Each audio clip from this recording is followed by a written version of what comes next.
योगप्रविश्यमाचरणां प्रसुप्तां सञ्जीवयत्यखिलशक्तिधरस्वधाम्ना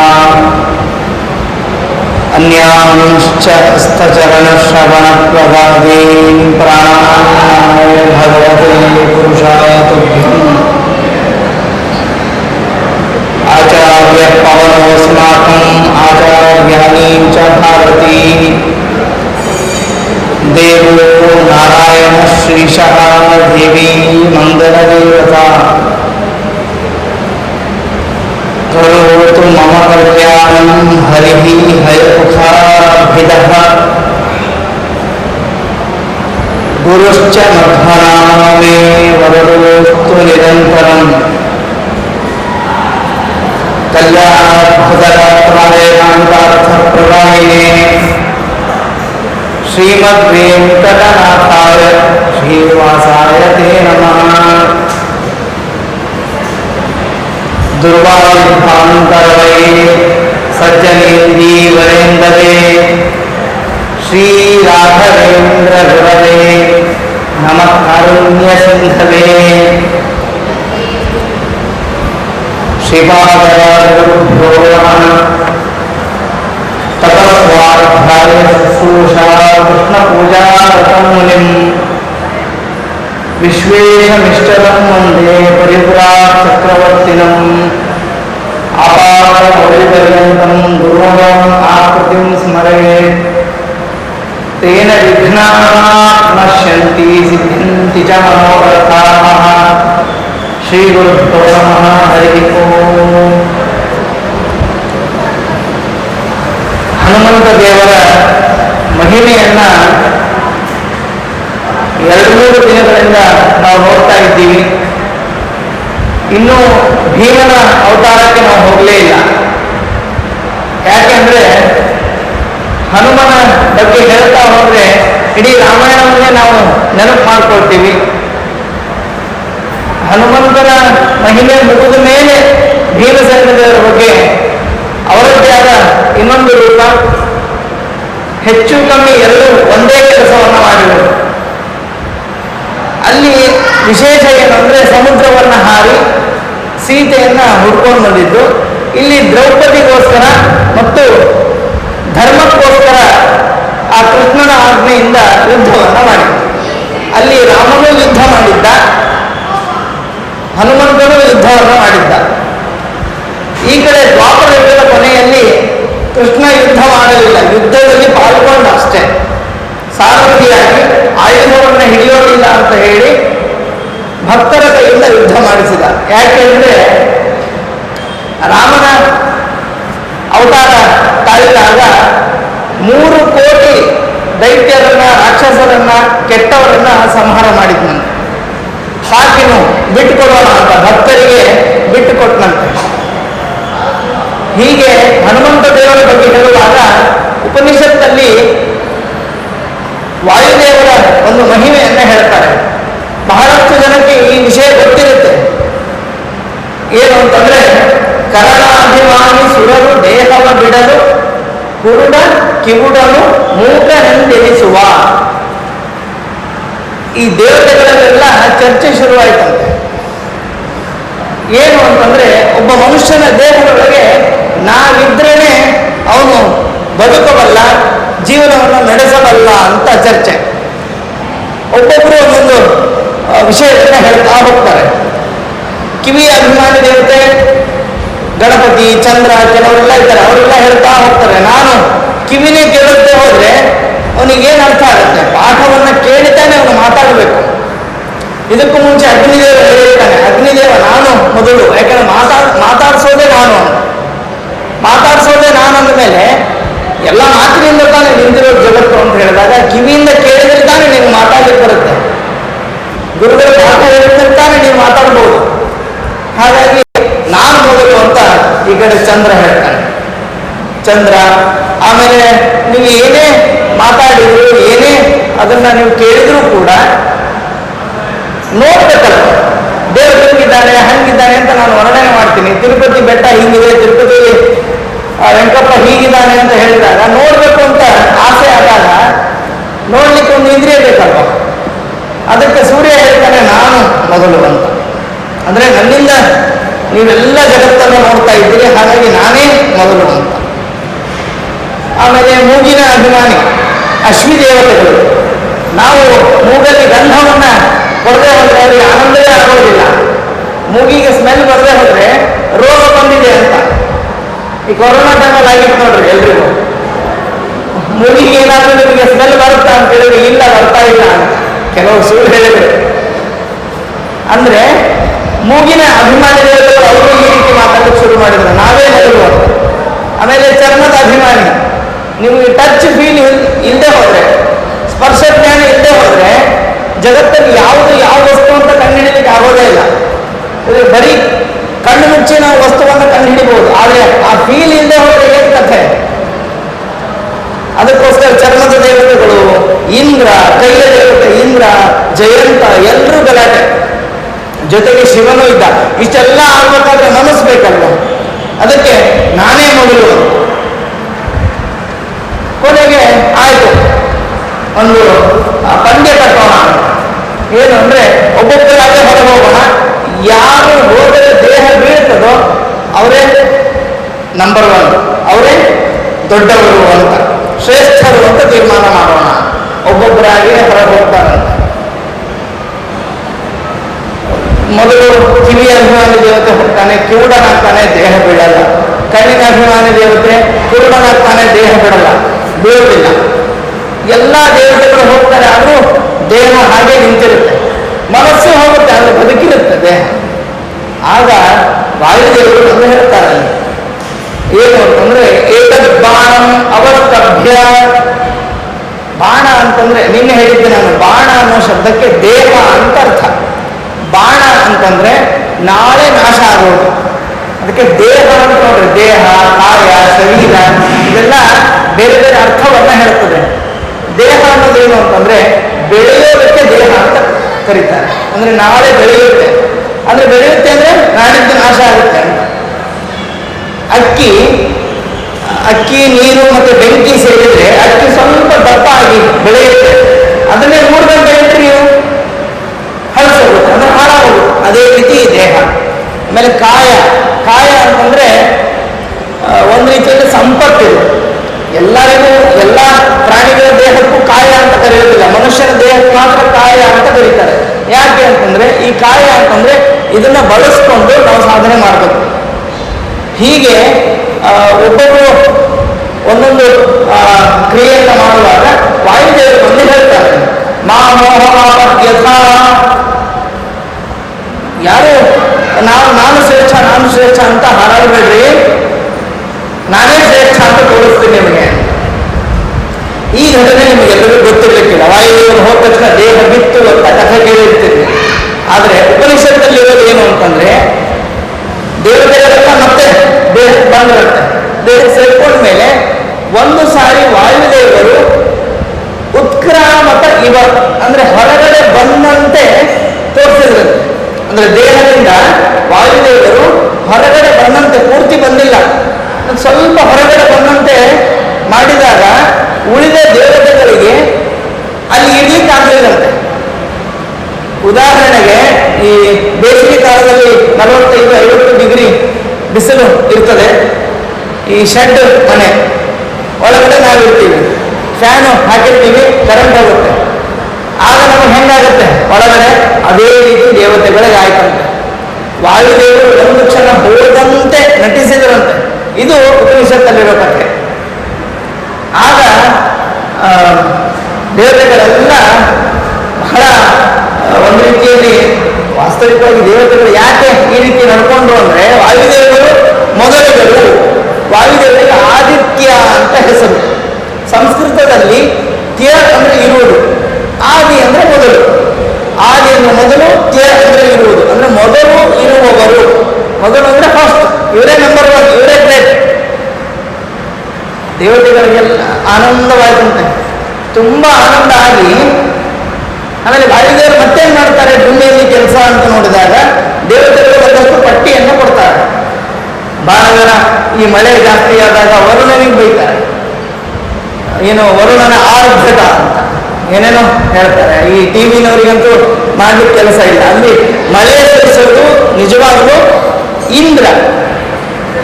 ಅದರಲ್ಲಿ ವರುಣನ ಪಾತ್ರ ಚಿಕ್ಕದಾಗಿದೆ. ಯಾಕಂದ್ರೆ ಮಳೆ ಸುರಿದ ಮೇಲೆ ನೀರಿನ ಜವಾಬ್ದಾರಿ ವರುಣನಿಗೆ ಹೊರತು ಮಳೆಯನ್ನು ಸುರಿಸೋದು ವರುಣನ ಕೆಲಸ ಅಲ್ಲ. ಪರ್ಜನ್ಯ ಲೋಕದಲ್ಲಿ ಮೋಡಗಳ ರಚನೆ ಆಗಿ ಅಲ್ಲಿಂದ ಇಂದ್ರ ಅದಕ್ಕೆ ಆಜ್ಞೆಯನ್ನು ಕೊಟ್ಟು ಅಲ್ಲಿ ಪ್ರವಾಹ ವಾಯುವಿಗೆ ಅಂದರೆ ಸಾಮಾನ್ಯ ವಾಯುವಿಗೆ ಗಾಳಿಗೆ ಆಜ್ಞೆಯನ್ನು ಕೊಡ್ತಾನಂತೆ. ನೀನು ಎಲ್ಲಿ ಬೇಕು ಅಲ್ಲಿ ಹೋಗಿ ಆ ಮೋಡವನ್ನ ಇಟ್ಟು ಅಲ್ಲಿ ಮಳೆ ಸುರಿಸುವಂತೆ ಮಾಡಬೇಕು ಅಂತ. ಅದಕ್ಕೆ ನಮಗೆಲ್ಲ ಗೊತ್ತಿದೆ ಇಂದ್ರ ಮಳೆ ಸುರಿಸ್ತಾನೆ ಅಂತ. ಇದಕ್ಕೆ ಭಾಗವತದಲ್ಲಿ ಒಂದು ಕಥೆ ಇದೆ ನೋಡ್ರಿ. ಈ ಗೋಪಾಲಕರು ವೃಂದಾವನದಲ್ಲಿರುವಂತಹ ಎಲ್ಲರೂ ಇಂದ್ರನ ಪೂಜೆ ಮಾಡಬೇಕು ಅಂತ ಈ ಪ್ರತಿ ವರ್ಷ ಇಂದ್ರೋತ್ಸವ ಅಂತ ಮಾಡ್ತಾ ಇದ್ರು. ಇಂದ್ರನ ಪೂಜೆ ಮಾಡಲಿಕ್ಕೆ ಅಂತ ಅವರು ಹೋಗ್ತಾ ಇದ್ದಾರೆ. ಕೃಷ್ಣ 5-6 ವರ್ಷ ಕೃಷ್ಣ ಹೇಳ್ತಾನೆ, ಬೇಡ ಇಂದ್ರನಿಗೆ ಪೂಜೆ ಮಾಡಬೇಡ್ರಿ. ಇಲ್ಲ, ಅವನೇ ಮಳೆ ಸುರಿಸೋದು, ಎಲ್ಲ ಅವನೇ ನನಗೆ ಅನುಗ್ರಹ ಮಾಡೋದು. ಕೃಷ್ಣ ಅವ್ರು ಮಾತಾಡ್ತಾನೆ ನೋಡ್ರಿ. ಬಹುಶಃ ಈ ಕೃಷ್ಣನನ್ನ ಬಿಟ್ಟು ಬೇರೆ ಯಾರು ಈ ಮಾತನ್ನ ಹೇಳಲಿಕ್ಕೆ ಸಾಧ್ಯವಿಲ್ಲ. ಏನ್ ಹೇಳ್ತಾನೆ ಅಂದ್ರೆ, ನಿಮ್ಮ ಹಣೆ ಬರದಲ್ಲಿ ಮಳೆ ಬರೋದಿದ್ರೆ ಬರುತ್ತೆ. ಅದಕ್ಕೆ ಇಂದ್ರ ಏನ್ ಮಾಡ್ಯಾನು? ಇಂದ್ರನಿಗೆ ಯಾವುದೇ ಸಾಮರ್ಥ್ಯ ಇಲ್ಲ. ನಿಮ್ಮ ಹಣೆ ಬರದಲ್ಲಿ ಈ ಊರಲ್ಲಿ ನಿಮಗೆ ಮಳೆ ಬರಬೇಕು ಅಂತಿದ್ರೆ ಮಳೆ ಬಂದೇ ಬರುತ್ತೆ. ಅದಕ್ಕೆ ಯಾವ ಇಂದ್ರನು ಏನು ಮಾಡ್ಲಿಕ್ಕೆ ಸಾಧ್ಯ ಇಲ್ಲ, ಯಾವ ವರುಣನು ಏನು ಮಾಡ್ಲಿಕ್ಕೆ ಸಾಧ್ಯ ಇಲ್ಲ. ಹಾಗೆ ನಾವು ಅನ್ಬಾರ್ದು. ಮತ್ತೆ ಅದು ದೇವ್ರು ಮಾತ್ರ ಇಂದ್ರ ಏನ್ ಮಾಡ್ತಾನೆ, ನಮ್ಮ ಹಣೆ ಬರದಲ್ಲಿ ಮಳೆ ಆಗುತ್ತೆ ಅಂತ ಇಂದ್ರನಿಗೆ ಅವಮಾನ ನಾವು ಮಾಡೋದಲ್ಲ, ಅದು ಪರಮಾತ್ಮ. ಇಂದ್ರನಿಗಿಂತಲೂ ಎಷ್ಟೋ ಅನಂತ ಕೋಟಿ ಪಟ್ಟು ಮೇಲಿದ್ದಾನೆ ಭಗವಂತ. ಸರಿ ಅಂತ ಹೇಳಿ ಯಾರನ್ನ ಪೂಜೆ ಮಾಡೋದು ಹಾಗಿದ್ರೆ ಅಂದಾಗ ಬೆಟ್ಟವನ್ನ ಪೂಜೆ ಮಾಡ್ರಿ ಅಂತ. ಯಾಕಂದ್ರೆ ನಮಗೆ ಆ ಬೆಟ್ಟದಲ್ಲಿ ಬೆಳೆಯುವ ಹುಲ್ಲನ್ನು ತಿಂದು ಹಸುಗಳು ಹಾಲು ಕೊಡ್ತವೆ. ಆ ಹಾಲು, ಮೊಸರು, ಬೆಣ್ಣೆಯನ್ನು ಮಾರಿ ನಾವು ಬದುಕ್ತೀವಿ. ಹಾಗಾಗಿ ನಮಗೆ ಬದುಕು ಕೊಟ್ಟ ಆ ಬೆಟ್ಟವನ್ನ ನೀವು ಪೂಜೆ ಮಾಡ್ರಿ, ಇಂದ್ರನಿಗೆ ಪೂಜೆ ಮಾಡಬೇಡ್ರಿ. ಸರಿ ಅಂತ ಎಲ್ಲ ಗೋಪಾಲಕರು ಎಲ್ಲರೂ ಸೇರಿ ಆ ಇಂದ್ರನಿಗೆ ಪೂಜೆಯನ್ನ ಬಿಟ್ಟು ಬೆಟ್ಟಕ್ಕೆ ಪೂಜೆ ಶುರು ಮಾಡ್ತಾರೆ. ಇಂದ್ರನಿಗೆ ವಿಪರೀತ ಸಿಟ್ಟು ಬರುತ್ತೆ. ಎಂಥ ಸಿಟ್ಟು ಅಂದ್ರೆ ದೇವ್ರ ಮೇಲೆ ಸಿಟ್ಟು ಬಂದ್ಬಿಡ್ತಾನೆ. ಒಂದು ಕ್ಷಣ ದೇವ್ರ ಮೇಲೆ ಸಿಟ್ಟು ಬಂದು, ಏನು ಸಣ್ಣ ಹುಡುಗ ಮಾತು ಕೇಳ್ಕೊಂಡು ಇಲ್ಲಿ ಸಲಕ್ ಮಾಡ್ತಾ ಇದ್ದಾರೆ ಇವರು ಅಂತ ಅನ್ಕೊಂಡು ಮಳೆಯನ್ನ ಸುರಿಸ್ತಾನ. ಎಷ್ಟು ಜೋರಾಗಿತ್ತು ಮಳೆ ಅಂತಂದ್ರೆ ಒಂದೊಂದು ಹನಿಗಳು ಆನೆಯ ಸೊಂಡಿಲು ಎಷ್ಟಿತ್ತು ಅಷ್ಟಿತ್ತಂತೆ. 1 ದಿನ ಅಲ್ಲ, 2 ದಿನ ಅಲ್ಲ, 7 ದಿನ, 1 ವಾರ ಮಳೆ ಸುರಿಸಿದ್ನಂತೆ. ನೀನು ಮಳೆ ಸುರಿಸು, ನಾನು ರಕ್ಷಣೆ ಮಾಡ್ತೀನಿ ಅಂತ ಹೇಳಿ ದೇವರು ಏನ್ ಮಾಡಿದ, ಕಿರುಬೆರಳಿನಿಂದ, ಅದು ಎಡಗೈಯ ಕಿರುಬೆರಳಿನಿಂದ ಆ ಬೆಟ್ಟವನ್ನ, ಗೋವರ್ಧನ ಬೆಟ್ಟವನ್ನ ಎತ್ತಿದ್ನಂತೆ. ಎತ್ತಿ ಹಿಡಿದ್ನಂತೆ. ಈ ಕೆಲವರು ಇದ್ರಂತಲ್ಲಿ, ಕೃಷ್ಣನಿಗೆ ಕೈ ಸೋತು ಹೋದ್ರೆ, ಕೈಯಲ್ಲಿ ಸುಸ್ತಾದ್ರೆ ಏನ್ ಮಾಡೋದು ಅಂತ ಕೆಲವು ಕೋಲುಗಳನ್ನು ತಂದು ಹಿಡಿದ್ರಂತೆ. ಅಂತ ಕೆಲಸ ನಾವು ದೇವರೆಲ್ಲ ರಕ್ಷಣೆ ಮಾಡ್ತಿರ್ತಾನೆ, ನಾವು ಏನೋ ಮಾಡ್ತಾ ಇದ್ದೀವಿ ಅಂತ. ದೇವರ ಮುಂದೆ ನಾವು ಏನೂ ಅಲ್ಲ. ಅಷ್ಟೇ ಯಾಕೆ, ನೀವು ವಿಚಾರ ಮಾಡಿ ನೋಡ್ರಿ, ಆ ಪರ್ವತವನ್ನ ಅವನ ಕೈಯಿಂದ ಬಿಡಲಿಕ್ಕೆ ಸಾಧ್ಯವೇ ಇಲ್ಲ. ಇಡೀ ಭೂಮಿಯೇ ಅವನ ಕೈಯಲ್ಲಿದೆ. ಎಷ್ಟು ಚಿಕ್ಕದಾಗಿದೆ ಭೂಮಿ ಅಂತಂದ್ರೆ ಆ ಪರ್ವತ ನೋಡ್ರಿ, ನೀವು ಊಹೆ ಮಾಡಲಿಕ್ಕೂ ಸಾಧ್ಯ ಇಲ್ಲ. ಪರ್ವತ ಕಾಣೋದೇ ಇಲ್ಲ. ಶೇಷನ ಮೇಲೆ ಈ ಭೂಮಿ ಇದೆ ಅಲ್ವಾ, ಶೇಷನ ತಲೆ ಮೇಲೆ, ಇದನ್ನ ಇಂಗ್ಲಿಷಲ್ಲಿ ಗ್ರಾವಿಟೇಷನ್ ಅಂತ, ನಾವು ಇಂಗ್ಲಿಷಲ್ಲಿ ಹೇಳ್ಬೇಕು. ಶೇಷನಿಗೆ ಸಂಕರ್ಷಣ ಅಂತ ಹೆಸರು. ಸಂಕರ್ಷಣಕ್ಕೆ ಇನ್ನೊಂದು ಪದ ಆಕರ್ಷಣ. ಆಕರ್ಷಣ ಇದ್ಕೊಂಡು ಗ್ರಾವಿಟೇಷನ್. ಭೂಮಿ ಹೇಗೆ ನಿಂತಿದೆ? ಸೈನ್ಸ್ ಟೀಚರ್ ಹೇಳ್ತಾ ಇದ್ರು, ಏನು ಗ್ರಾವಿಟೇಷನ್ ಇಂದ ನಿಂತಿದೆ. ನಮ್ಮ ಋಷಿಗಳು ಏನ್ ಹೇಳಿದ್ರು? ಸಂಕರ್ಷಣದಿಂದ, ಶೇಷನಿಂದ ನಿಂತಿದೆ ಅಂತ. ಎರಡು ಲಾಜಿಕ್ ಒಂದೇ ಅಲ್ವಾ? ಸಂಕರ್ಷಣ ಅಂತಂದ್ರೆ ಗ್ರಾವಿಟಿ ಪವರ್. 4 ದಿಕ್ಕಿನಿಂದಲೂ ಉತ್ತರ ಧ್ರುವ, ದಕ್ಷಿಣ ಧ್ರುವ ಅಂತ ಕೇಳಿರ್ತೀವಿ, ಮ್ಯಾಗ್ನೆಟಿಕ್ ಫೋರ್ಸ್. ಅದರಿಂದ ಈ ಭೂಮಿ, ಈ ಆಕಾಶ ಕಾಯಗಳು, ಸೂರ್ಯ, ಚಂದ್ರ ಎಲ್ಲವೂ ನಿಂತ್ಕೊಂಡಿದೆ. ಎಷ್ಟಿದೆ ಭೂಮಿ ಅಂತಂದ್ರೆ, ಈ ಶೇಷನ ತಲೆಯಲ್ಲೇ ಸಾಸಿವೆ ಅಷ್ಟು. ಶೇಷನ ಸಾವಿರಾರು ಹೆಡೆಯಲ್ಲಿ 1 ಹೆಡೆ ಮೇಲೆ ಈ ಭೂಮಿ ಇದೆ. ಈ ಭೂಮಿ ಅಂತಂದ್ರೆ ಸಾಸಿವೆ ಎಷ್ಟು.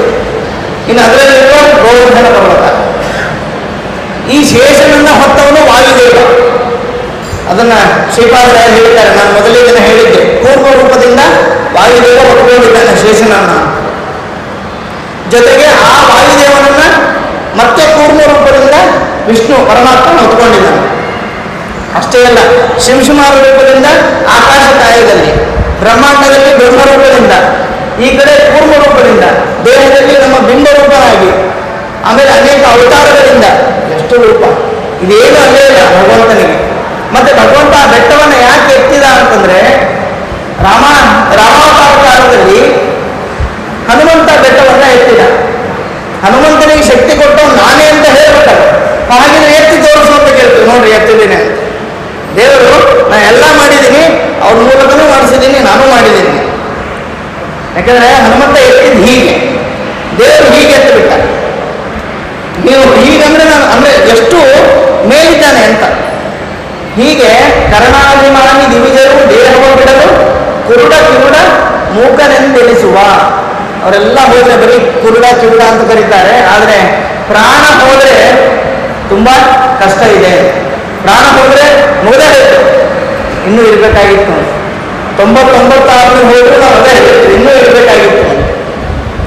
ಅದಕ್ಕೆ ವಾಯುದೇವರು ಹೇಳ್ತಾರೆ, ಅಹಂ ಏತದ್ ಬಾಣಂ ಅವಸ್ತಭ್ಯ, ಈ ಬಾಣವನ್ನ, ಈ ದೇಹವನ್ನ ಪ್ರವೇಶ ಮಾಡಿ ನಿಮ್ಮ ಜೊತೆಗೆ ನಿಮ್ಮ ಮೂಲಕ ನಾನೇ ಕ್ರಿಯೆ ಮಾಡಿಸೋದು ಅಂತ. ಆಗ ದೇವತೆಗಳಿಗೆ ಆನಂದ ಆಗಿ ಒಂದಷ್ಟು ಸ್ತೋತ್ರವನ್ನ ಮಾಡ್ತಾರೆ. ತ್ವಮೇವ ಭಗವಾನ್ ತ್ವಂ ಆದಿತ್ಯ ತ್ವಂ ಸೂರ್ಯ, ನೀನೇ ಸೂರ್ಯ, ನೀನೇ ಆದಿತ್ಯ. ಆದಿತ್ಯ ಸೂರ್ಯ ಇಬ್ರು ಒಂದೇ ಅಂತ ನಮಗೆ ಅನ್ಕೊಂಡಿದ್ದೀವಿ ನಾವು. ಆದಿತ್ಯ ಬೇರೆ, ಸೂರ್ಯ ಬೇರೆ. ಆದಿತ್ಯ ಅಂದ್ರೆ ಮೊದಲೇ ಹೋಗೋದು, ಸೂರ್ಯ ಅಂದ್ರೆ ಸೂರ್ಯ ಮಗಲ್ಲ ನಾವು ನೋಡ್ತೀವಲ್ಲ ಅದು. ತ್ವಮೇವ ಮಘವಾನ್, ಮಘವಾನ್ ಅಂದ್ರೆ ಮೋಡವನ್ನು ಕ್ರಿಯೇಟ್ ಮಾಡುವುದು. ಇನ್ನೊಂದು ಹೇಳ್ತಾರೆ ಇಲ್ಲಿ, ಮೋಡ ಏನ್ ಮಾಡುತ್ತೆ, ಮಳೆ ಸುರಿಸುತ್ತೆ. ವಾಯುದೇವರು ಬರೀ ಮಳೆ ಸುರಿಸೋದಲ್ಲ, ನಿಮ್ಗೆ ಏನ್ ಬೇಕು ಅದನ್ನೆಲ್ಲ ಕೊಡ್ತಾರಂತೆ. ಭೂಮಿಯಲ್ಲಿರೋ ಮನುಷ್ಯರಿಗಲ್ಲಂತೆ, ಬಿಟ್ಬಿಡ್ರಿ ಮನುಷ್ಯರನ್ನ. ದೇವತೆಗಳಿಗೂ ಏನ್ ಬೇಕು ಕೊಡೋದೇ ವಾಯುದೇವರು. ದೇವತೆಗಳು ಏನಾದ್ರೂ ಸಮಸ್ಯೆ ಬಂದ್ರೆ ಮೊದಲು ಹೋಗೋದೇ ವಾಯುದೇವರ ಹತ್ರ. ವಾಯುದೇವರು ಬ್ರಹ್ಮದೇವರ ಹತ್ರ ಹೋಗಿ ಸಮಸ್ಯೆಯನ್ನ ಪರಿಹಾರ ಮಾಡ್ಕೊಳ್ತಾರೆ. ಅವರಿಂದಲೂ ಆಗಲೇ ಹೋದ್ರೆ ನೇರವಾಗಿ ಪರಮಾತ್ಮ. ನೀವು ಗಮನಿಸಬೇಕು, ವಾಯುದೇವರು ಎಲ್ಲರಿಗಿಂತಲೂ ದೊಡ್ಡವರು, ಶಿವನಿಗಿಂತಲೂ ದೊಡ್ಡವರು ಅಂತ ಹೇಳಿದ್ದಾರೆ. ಇಡೀ ಪುರಾಣಗಳು ವೇದಗಳನ್ನು ಗಮನಿಸಿದ್ರೆ ಎಲ್ಲಿಯೂ ವಾಯುದೇವರು ಕೊಟ್ಟ ವರ ಅದು ನಾಶ ಆಗಿಲ್ಲ. ನಾಶ ಆಗಿದ್ದಲ್ಲ ಯಾರ ವರ ಅಂದ್ರೆ ಶಿವನ ವರನೇ. ಜರಾಸಂಧ ಶಿವನ ವರ ತಗೊಂಡಿದ್ದ, ರಾವಣ ಶಿವನ ವರ, ಅವನು ಹಿರಣ್ಯಾಕ್ಷ ಶಿವನ ವರ, ಹಿರಣ್ಯಕಶಿಪು ಅವನ ಒಂದು ಸ್ವಲ್ಪ ಡೆವಲಪ್ ಆಗಿದ್ದ ಬ್ರಹ್ಮದೇವರು. ಅಂದ್ರೆ ಬ್ರಹ್ಮದೇವರ ವರ ತಗೊಂಡ್ರು ದೇವರು ದೊಡ್ಡವರು ಅಂತ ತೋರಿಸ್ಬೇಕಾಗಿತ್ತು. ಅದಕ್ಕೋಸ್ಕರ ಅವನು ಒಬ್ಬನೇ ಬ್ರಹ್ಮದೇವರ ವರ ತಗೊಂಡಿದ್ದ. ಎಲ್ಲ ಕಥೆಯನ್ನು ಗಮನಿಸ್ರಿ, ಕಂಸ ಅವನು ಶಿವನ ವರನೇ. ಎಲ್ಲ ರಾಕ್ಷಸರು ಶಿವನ ವರ ತಗೊಂಡಿದ್ರು. ಹೆಚ್ಚು ಕಡಿಮೆ ಅದನ್ನ ಅರ್ಧಕ್ಕರ್ಧ ವಾಯುದೇವರು ನಾಶ ಮಾಡಿದ್ದಾರೆ, ಅರ್ಧಕ್ಕರ್ಧ ಪರಮಾತ್ಮ ನಾಶ ಮಾಡಿ. ಹೀಗೆ ಆ ಪರಮ ಮುಖ್ಯ ಪ್ರಾಣ ಅಂತಂದ್ರೆ ಇವರೆಲ್ಲರಿಗಿಂತಲೂ ಪರಮ ಅಂದ್ರೆ ಶ್ರೇಷ್ಠ. ಎಲ್ಲ ರೀತಿಯಿಂದಲೂ ಶ್ರೇಷ್ಠನಾಗಿ ಅವರಿಗೂ ಶಕ್ತಿಯನ್ನು ತುಂಬಿ ಅವನು ದೇಹವನ್ನು ಬಿಟ್ಟರೆ ಏನಾಗುತ್ತೆ ಅಂತಂದ್ರೆ ಅದನ್ನ ಹೆಣ ಅಂತ ಕರೀತಾರೆ. ಮೊದಲು ಶಿವ ಇದ್ದದ್ದು ಅದು ಶವ ಆಗಿತ್ತು. ಬಹಳ ಹೊತ್ತು ಇಡಬೇಡ್ರಿ, ತಗೊಂಡು ಹೋಗ್ರಿ ಅಂತ ಹೇಳ್ತಾರೆ ಅಲ್ವಾ. ತುಂಬಾ ಚೆನ್ನಾಗಿದೆ ದೇಹ ಅಂತ ಯಾರು ಹೇಳೋದಿಲ್ಲ, ಎಷ್ಟೇ ಸುಂದರವಾಗಿದ್ರು ತಗೊಂಡು ಹೋಗಿ 3 ಗಂಟೆಗೆ ಮುಗಿಸ್ಬೇಕು ಅಂತ ಹೇಳ್ತಾರೆ. ಅದೇ ವಾಯುದೇವರು ಇರುವವರೆಗೂ ಅದು ತುಂಬಾ ಸುಂದರವಾಗಿ ಕಾಣಿಸ್ತದೆ. ಅದು ಬೆಡ್ಡಲ್ಲೇ ಹಾಗೆ ಮಲ್ಕೊಂಡಿದ್ರು ಪರವಾಗಿಲ್ಲ, ಅಲ್ಲೇ ನೀರು ಕುಡಿದ್ರೂ ಪರವಾಗಿಲ್ಲ. ಅದು ಆದ್ರೆ ಬದುಕಿರ್ಬೇಕು, ಬದುಕು ಬಹಳ ದೊಡ್ಡದು. ಇದನ್ನ ಈಶಾವಾಸ್ಯ ಉಪನಿಷತ್ ಹೇಳ್ತದೆ. ಬದುಕು ಎಷ್ಟು ದೊಡ್ಡದು ಅಂತಂದ್ರೆ ಎಲ್ಲದಕ್ಕಿಂತಲೂ ಮೊದಲಿಗೆ ನಿಲ್ಲುತ್ತದೆ. ಯಾಕೆಂದ್ರೆ ಬದುಕನ್ನು ನಡೆಸೋಕೆ ಆಗುವುದಿಲ್ಲ, ಹಾಗಾಗಿ ಅದು ಮೊದಲಾಗಿದೆ. ಹೀಗೆ ಆ ವಾಯುದೇವರ ಮಹಿಮೆಯನ್ನ ಹೇಳ್ತಾ ಇನ್ನೊಂದು ಮಾತನ್ನ ಹೇಳ್ತಾರೆ ದೇವತೆಗಳು. ರುಚೌಷಿ ಸಾಮಾನ್ಯ ಯಜ್ಞ ಕ್ಷತ್ರಂ ಚ ಬ್ರಹ್ಮ ಚ. ಓ ವಾಯುದೇವನೇ, ನಿನ್ನಿಂದಲೇ ಈ ಜಗತ್ತಿನಲ್ಲಿ ವೇದಾದಿಗಳು ಉದ್ಭವಗೊಂಡವು. ನೀನೇ ವೇದಗಳನ್ನು ಮೊದಲು ಹೇಳಿದ್ರು ಭೂಮಿಯಲ್ಲಿ ಅಂತ. ಯಾಕೆಂದ್ರೆ ಬ್ರಹ್ಮದೇವರು ವಾಯುದೇವರು ಹೇಳಿದ ಮೇಲೇ ಉಳಿದ ದೇವತೆಗಳು ತಮ್ಮ ಶಿಷ್ಯಂದ್ರಿಗೆ ಹೇಳಿ ಕೊನೆಗೆ ಇಲ್ಲಿವರೆಗೂ ನಾವು ಕಲಿತಾ ಇದ್ದೀವಿ. ನೀನೇ ಆ ಯಜುರ್ವೇದವನ್ನ, ಋಗ್ವೇದವನ್ನ, ಸಾಮವನ್ನ ಎಲ್ಲವನ್ನು ಕಂಡು ಹಿಡಿದು ನಮಗೆ ಹೇಳಿಕೊಟ್ಟವನು. ಅಷ್ಟೇ ಅಲ್ಲ, ತ್ರಿಗುಣಾಂ ಪ್ರಥಮ ಸ್ವಧ, ನೀನು ಪಿತೃಲೋಕದಲ್ಲಿಯೂ ನೀನೇ ಮೊದಲು. ನೋಡಿ, ಎಲ್ಲೆಲ್ಲಿ ಯಾವ್ಯಾವ ಲೋಕ ಇದೆ ಜಗತ್ತಲ್ಲಿ, ಚಂದ್ರಲೋಕ ಇದೆ, ಕೈಲಾಸ ಇದೆ, ಪಿತೃಲೋಕ ಇದೆ, ಸ್ವರ್ಗಲೋಕ. ಸ್ವರ್ಗಲೋಕದಲ್ಲಿ ನೀನೇ ಮೊದಲು. ಸ್ವರ್ಗಲೋಕದಲ್ಲಿ ವಾಯುದೇವ ಹೇಗೆ ಕೂತಿರ್ತಾನೆ ಗೊತ್ತಾ? ನಮಗೆಲ್ಲ ಗೊತ್ತಿರೋದು ಇಂದ್ರದೇವರು. ಸ್ವರ್ಗ ಅಂತ ಕೂಡಲೇ ಇಂದ್ರದೇವರು ಒಂದು ಸಿಂಹಾಸನದಲ್ಲಿ ಮಧ್ಯದಲ್ಲಿ ಕೂತಿರ್ತಾರೆ, ಉಳಿದವರೆಲ್ಲ ಪಕ್ಕದಲ್ಲಿ ಕೂತಿರ್ತಾರೆ. ಇಂದ್ರದೇವರ ಮೇಲೆ ಒಂದು ಸ್ಟೆಪ್ ಇದೆ, ಅಲ್ಲಿ ವಾಯುದೇವರು ಕೂತಿರ್ತಾರೆ. ಇಂದ್ರದೇವರು ನಿಯಂತ್ರಣ ಮಾಡ್ತಾ ಕೂತಿರ್ತಾರಂತೆ. ಅದನ್ನು ವಾಯುದೇವತೆ ಎಲ್ಲಿ ಹೇಳ್ತಾರೆ? ನರ್ತಿತ ದ್ಯೋಷು. ಹೇಗೆ ಕೂತಿರ್ತಾರೆ ಅಂತಂದ್ರೆ ಎಲ್ಲ ಕ್ರಿಯೆಗಳನ್ನ ಮಾಡ್ತಾ ಇರ್ತಾರಂತೆ ವಾಯುದೇವರು. ಅಲ್ಲಿ ಏನೇನು ನಡಿಬೇಕು ಸ್ವರ್ಗದಲ್ಲಿ, ಯಮದೇವರೊಳಗೆ ನಿಂತು ಕೆಲಸ ಮಾಡೋರು ವಾಯುದೇವರೇ. ಹೀಗೆ ಎಲ್ಲ ಪಿತೃಲೋಕದಲ್ಲಿ, ನರಕದಲ್ಲಿ, ಸ್ವರ್ಗದಲ್ಲಿ ಎಲ್ಲ ಕಡೆ ನೀನೇ ಆ ಕೆಲಸವನ್ನು ಮಾಡ್ತಿ. ಅಷ್ಟೇ ಅಲ್ಲ, ಭೂಮಿಯಲ್ಲಿರುವ ಆ ಮನುಷ್ಯರಿಗೆ 3 ರೀತಿ ಮನುಷ್ಯರಿದ್ದಾರಂತೆ. ಕೃಷ್ಣ ಹೇಳಿದ್ರು 2 ರೀತಿ ಅಂತ. ಅದನ್ನು ನಾವು 3 ಮಾಡ್ಕೊಂಡಿದ್ದೀವಿ. ಏನು ಅಂತಂದ್ರೆ, ಒಬ್ರು ಸಾತ್ವಿಕರು, ಇನ್ನೊಬ್ರು ರಾಜಸರು, ಇನ್ನೊಂದು ಗುಂಪಿದೆ ತಾಮಸರು. ಈ ತಾಮಸರ ಗುಂಪನ್ನ ವಾಮನ ಪುರಾಣದಲ್ಲಿ ಒಂದು ಮಾತು ಹೇಳ್ತಾರೆ. ಅವರಿಗೆ ಈ ಇಹವೂ ಇಲ್ಲ ಪರವೂ ಇಲ್ಲ ಅಂತ. ಅಂದ್ರೆ ಅವ್ರಿಗೆ ಯಾವುದೇ ಲೋಕವೂ ಇಲ್ಲ, ಏನೂ ಇಲ್ಲ. ಅವರು ಅಂತರ್ಪಿಶಾಚಿದ್ದಂಗೆ. ಅವ್ರಿಗೆ ಸುಮ್ಮನೆ ಅವ್ರು ಹುಡ್ತಾ ಇರ್ತಾರೆ, ಯಾವುದೋ ಸೊಳ್ಳೆ ಬತ್ತಿ ಏನೋ ಒಂದಾಗಿ ಅವ್ರು ಹುಡ್ತಾರೆ, ಅವರನ್ನು ನಾವು ಆಲೋಟೆಯಾಗಿ ಸಾಯಿಸ್ಬಿಡ್ತೀವಿ. ಅಂದ್ರೆ ಅಷ್ಟು ಹೀನ ಜನ್ಮವನ್ನ ಪಡಿತಾರಂತ. ಅವರೇ ತಾಮಸ ಜೀವಿಗಳು. ಅವರಿಗೆ ಸಾಧನೆಯೇ ಇಲ್ಲ. ಏನು ಅಂದ್ರೆ ಒಂದೊಂದ್ಸಾರಿ ಮನುಷ್ಯರ ಹುಡ್ತಾರೆ, ಇನ್ನೊಬ್ಬರಿಗೆ ಅನ್ಯಾಯ ಮಾಡಲಿಕ್ಕೆ ಅಂತ ಹುಡ್ತಾರೆ. ಅವರೇ ಈಗಿನ ಟೆರರಿಸ್ಟ್ಗಳು, ಕೆಟ್ಟವರು ಅವರೇ. ಒಂದು ರೀತಿಯಲ್ಲಿ ರಾಜಕೀಯದವ್ರನ್ನೂ ಸೇರಿಸೋಣ. ಒಳ್ಳೆಯವರಿದ್ರೆ ಬಿಟ್ಟು, ಒಳ್ಳೆಯವರನ್ನ ಬಿಟ್ಟು ಆಯ್ತಾ. ಅವರೆಲ್ಲ ತಾಮಸ ಜೀವಿಗಳು. ತಾಮಸ ಅಂದ್ರೆ ನಮಗೆ ಗೊತ್ತಿರೋ ಪ್ರಕಾರ ರಾವಣ, ಹಿರಣ್ಯಕಶಿಪು, ಹಿರಣ್ಯಾಕ್ಷ, ಕುಂಭಕರ್ಣ ಇವರೆಲ್ಲ ತಾಮಸ ಜೀವಿಗಳು. ಇನ್ನು ರಾಜಸ ಜೀವಿಗಳು ಅಂತಂದ್ರೆ ಏನೋ ಒಮ್ಮಿಂದೊಮ್ಮೆ ಭಕ್ತಿ ಬಂದ್ಬಿಡುತ್ತೆ. ಏಕಾದಶಿ ಬಂದ ತಕ್ಷಣ ಭಕ್ತಿ ಬಂದ್ಬಿಡುತ್ತೆ, ದ್ವಾದಶಿ ಬಂದ ತಕ್ಷಣ ಭಕ್ತಿ ಹೋಯ್ತು, ದ್ವಾದಶಿ ಬಂದ ತಕ್ಷಣ ಊಟ ಯಾವಾಗ ಆಗುತ್ತೆ ಅಂತ, ಏಕಾದಶಿ ಹರಿಭಜನೆ ಎಲ್ಲ ಮಾಡ್ತಾ ಇರ್ತೀವಿ. ಅಂದ್ರೆ ನಮ್ದು ಸಾಮಾನ್ಯ ನಾವು ರಾಜಸರು ಆಗಿರಬಹುದು. ಯಾಕಂದ್ರೆ ಒಮ್ಮಿನೊಮ್ಮೆ ಭಕ್ತಿ ಬರುತ್ತೆ, ಒಮ್ಮೆ ಇಲ್ಲಿ ದೇವ್ರು ಇದ್ದೇ ಇರ್ತಾನೆ, ಏನು ಹಾಗೆ ಆಗ್ತದೆ ತೋರಿ, ಏನು ಆಗೋದಿದ್ರೆ ಆಗ್ತದೆ ಒಂದು ಒಮ್ಮೆ ನನಗೆ, ಒಮ್ಮೆ ಇಲ್ಲಪ್ಪ ದೇವರೇ ಎಲ್ಲ ಮಾಡ್ತಾನೆ ಅಂತಾನೆ. ಅಂದ್ರೆ ಹಿಂಗೂ ಹೌದು ಹಂಗೂ ಹೌದು, ಅದೇ ರಾಜಸರು. ಇನ್ನು ಸಾತ್ವಿಕರು ಏನಾದರೂ ದೇವರನ್ನೇ ನಂಬೋದು, ಎಂಥ ಕಷ್ಟ ಬಂದರೂ ದೇವರನ್ನು ನಂಬೋದು. ಬಹಳ ಜನ ನಾನು ನೋಡಿದ್ದೀನಿ, ಮದುವೆ ಆಗಿಲ್ಲ ಅಂತ ದೇವರನ್ನು ನಂಬೋದನ್ನು ಬಿಟ್ಬಿಟ್ಟಿದ್ದಾರೆ. ಅಂದ್ರೆ ಆಸ್ತಿಕರಾಗಿದ್ದವರು ನಾಸ್ತಿಕರಾಗಿಬಿಟ್ಟಿದ್ದಾರೆ. ದೇವರು ಏನ್ ಮಾಡಿದ್ದಾರೆ ನನಗೆ ಅಂತ. ಒಂದು ರೀತಿಯಲ್ಲಿ ಅವರೇ ಪುಣ್ಯವಂತರು, ಆರಾಮಾಗಿರ್ಬೋದು, ಸ್ವತಂತ್ರ, ಯಾರೂ ಕೇಳಲ್ಲ, ಯಾವಾಗ ಬೇಕಾದ್ರೂ ಎಲ್ಲಿ ಬೇಕಾದ್ರೂ ಹೋಗ್ಬೋದು. ಮಂತ್ರಾಲಯಕ್ಕೆ ಹೋಗ್ಬೇಕು ಅನ್ನಿಸ್ತಂದ್ರೆ ಬಂದ್ಬಿಡ್ಬೋದು. ಅದೇ ಮದುವೆ ಆಗಿದ್ರೆ ನಾನು ಬರ್ತೀನಿ ಅಂತ ಹೇಳ್ತೇವೆ, ಅವ್ರ ಜೊತೆ ಅತ್ತೆ ಮಾವ ಎಲ್ಲರನ್ನೂ ಕರ್ಕೊಂಡು ಹೋಗ್ಬೇಕು. ಒಂದು ರೀತಿಯಲ್ಲಿ ಸ್ವಾತಂತ್ರ್ಯ, ಸಾಧನೆ ಮಾಡಲಿಕ್ಕೆ ದೇಹ ಕೊಟ್ಟಿದ್ದಾನೆ ಅಂತ ತಿಳ್ಕೊಳ್ಳೋದನ್ನ ಬಿಟ್ಟು ನನಗೆ ಹಿಂಗೆ ಆಯ್ತಲ್ಲ ಅಂತ ದುಃಖಿಸಬಾರ್ದಂತೆ. ಯಾಕಂದ್ರೆ ಎಲ್ಲವೂ ನಮ್ಮ ಕರ್ಮದ ಫಲ. ನಾರುಗಳು ಒಂದು ಕಡೆ ಹೇಳ್ತಾರೆ, ಅಲ್ಟಿಮೇಟ್ಲಿ ಏನಪ್ಪ ಅಂದ್ರೆ ನಿಮ್ಮ ಹಣೆ ಬರಹ, ಅದನ್ನು ಯಾರೂ ಬದಲಾಯಿಸಲಿಕ್ಕೆ ಸಾಧ್ಯವಿಲ್ಲ. ಏನೋ ಹೆಚ್ಚಿನ ಅನುಗ್ರಹ, ಹೆಚ್ಚಿನ ಪುಣ್ಯ ಬೇಕಾದ್ರೆ ಗುರುಗಳು ದೇವರನ್ನು ನೀವು ಉಪಾಸನೆ ಮಾಡಿ. ಹೇಗಿದ್ರು ನನ್ನ ಕರ್ಮ ಇದೆ ಅಂತ ನಾವು ಬಿಟ್ಟರೆ ದೇವರು ಬಿಟ್ಬಿಡ್ತಾನೆ. ನಿನ್ನ ಕರ್ಮ ಇದೆ, ಆಯ್ತು ಹೋಗು, ನೀನು ಆರಾಮ ಹೋಗು ಅಂತ ದೊಡ್ಡವರು ಕೊನೆಗೆ ಹೇಳ್ತಾರೆ ನೋಡ್ರಿ, ಆಯ್ತು ಹೋಗಪ್ಪ ಹೋಗು, ಮನೆ ಬಿಟ್ಟು ಹೋಗಿ, ಎಲ್ಲಾದ್ರೂ ಹೋಗಿರ್ತಾರೆ. ಹಂಗಾಗಿ ಸಾತ್ವಿಕರು ಅಂತಂದ್ರೆ ಋಷಿಗಳು, ಮುನಿಗಳು, ಇವರೆಲ್ಲ ಸಾತ್ವಿಕರು. ಆಮೇಲೆ ಎಷ್ಟು ಪಾಸಿಟಿವ್, ಎಲ್ಲಿ ಪಾಸಿಟಿವ್ ಎನರ್ಜಿ ಇರ್ತದೋ ಅವರೆಲ್ಲ ಸಾತ್ವಿಕರು. ಕೆಲವರನ್ನ ಮಾತಾಡಿಸುವಾಗ ನಮಗೆ ಒಳಗಡೆಯಿಂದ ಏನೋ ಒಂಥರ ವಿಚಿತ್ರವಾಗಿ ಆತಂಕ ಕಾಡ್ತಾ ಇದೆ.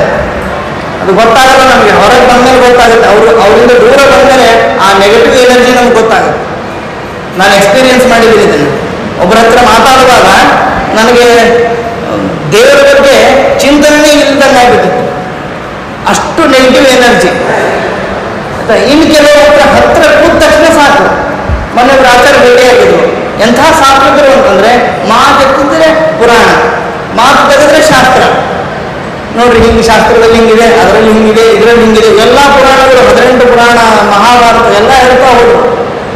ಅದು ಪಾಸಿಟಿವ್. ಅವರು ಸಾತ್ವಿಕರು. ಸಾತ್ವಿಕರು ಅಂತಂದ್ರೆ ಇನ್ನೊಂದು ಗುಣ ಅಂತಂದ್ರೆ ಹೆಚ್ಚು ದಾನ ಮಾಡುವವರು ಸಾತ್ವಿಕರು.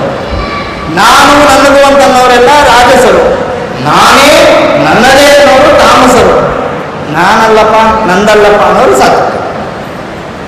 ಇಷ್ಟು ಸಾತ್ವಿಕ, ರಾಜಸ, ತಾಮಸ, ತ್ರಿದಿವ ನಿಲಯ ಭೂ ಗೋಚರಾನ್ ನಿತ್ಯವಧಾನ್. ಇವರನ್ನೆಲ್ಲ ವಾಯುದೇವರು ಏನ್ ಮಾಡ್ತಾರೆ ಅಂತಂದ್ರೆ, ಸಾತ್ವಿಕರನ್ನ ಮೋಕ್ಷಕ್ಕೆ ಕಳಿಸುವ ಜವಾಬ್ದಾರಿ, ರಾಜಸರನ್ನ ಮತ್ತೆ ಮತ್ತೆ ಸಂಸಾರದಲ್ಲಿ, ರಾಜಸರಲ್ಲಿಯೂ ಎರಡು ವಿಧ ಇದೆ, ಮೋಕ್ಷಕ್ಕೆ ಹೋಗೋ ರಾಜಸರು ಮತ್ತೆ ಸಂಸಾರದಲ್ಲಿ ಇರುವಂತಹ ರಾಜಸರು ಅಂತ ಇಬ್ಬರಿದ್ದಾರೆ. ಅಂದ್ರೆ ಎರಡು ಕ್ವಾಲಿಟಿ ಸೇರಿ ರಾಜಸ ಆಗ್ತದೆ, ಒಂದು ತಮಸ್ಸು, ಇನ್ನೊಂದು ಸತ್ವ. ಸತ್ವ ತಮಸ್ಸು ಸೇರಿದ್ರೆ ರಾಜಸರು. ಸತ್ವ ಜಾಸ್ತಿ ಇರುತ್ತಲ್ವ ಅದರಲ್ಲಿ ಪ್ರಮಾಣ, ಕ್ವಾಲಿಟಿ, ಅವರು ಮೋಕ್ಷಕ್ಕೆ ಹೋಗ್ತಾರೆ. ತಮಸ್ ಜಾಸ್ತಿ ಇದ್ದವರು ಇಲ್ಲೇ ಉಳಿತಾರೆ. ಒಂದ್ಸಾರಿ ಏನಂದ್ರೆ ಸ್ವರ್ಗಕ್ಕೆ ಹೋಗ್ತಾರೆ, ಪುಣ್ಯ ಮಾಡಿ ಸ್ವರ್ಗಕ್ಕೆ ಹೋಗ್ತಾರೆ, ಪಾಪ ಮಾಡಿ ನರಕಕ್ಕೆ ಹೋಗ್ತಾರೆ, ಮತ್ತೆ ದೇವರನ್ನು ಪಡೆದು ಭೂಮಿಯಲ್ಲಿ ಹೋಗ್ತಾರೆ. ಈ ಕೆಲಸ ಯಾರಿದ್ರು ಅಂತಂದ್ರೆ ವಾಯುದೇವರು.